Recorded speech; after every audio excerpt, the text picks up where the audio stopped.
rencontrer les joueuses, que ce soit l'équipe senior ou les plus jeunes, pour partager une expérience, échanger avec elles, écouter leurs questions et puis répondre à leurs interrogations. Donc l'objectif de la visite de Laura Georges, dont je commençais par la remercier, c'est de permettre à nos jeunes footballeuses de s'en rendre compte comment, pour arriver au niveau, quelles sont les étapes qu'il y a à franchir. Et donc l'expérience de Laura Georges ne pouvait être que bénéfique pour ces jeunes. Toujours riche, ça a été un moment de partage, que ce soit avec les joueuses ou avec les parents.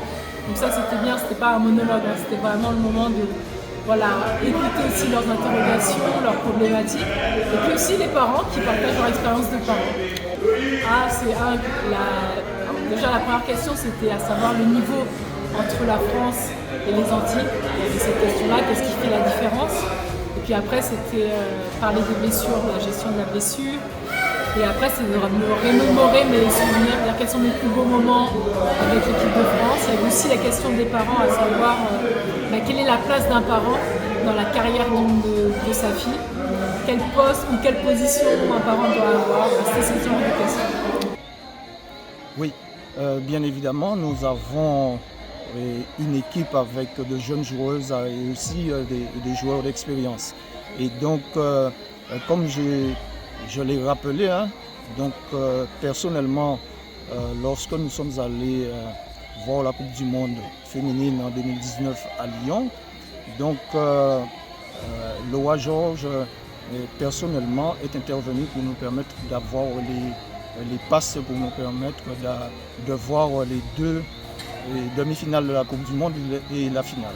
Donc je l'ai remercié chaleureusement parce que c'était un moment important, et donc je pense que cet événement avec ce déplacement à Lyon a été fondateur pour l'équipe féminine du Sporting, parce que regardez, aujourd'hui nous sommes double championne de la Guadeloupe et avec un parcours très honorable à mi-saison. Donc voilà, nous ne pouvons que remercier Laura Georges.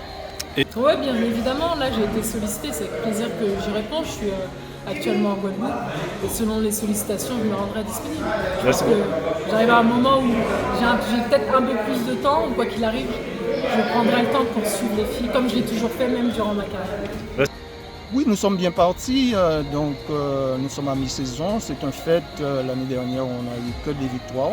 Donc cette année-ci, on est sous la même lancée, bien que nous sommes à mi-saison. Donc à la date d'aujourd'hui, nous avons déjà joué 10 matchs, 10 victoires. Donc tout ce que je souhaite, c'est que ça continue, et puis que le Sporting représente dignement Baie-Mahault et aussi la Guadeloupe, et puis surtout nous permettre d'évoluer, parce qu'il y a d'autres compétitions en plus du championnat que nous devrions jouer, notamment la Coupe Vive, que nous espérons beaucoup dans cette compétition.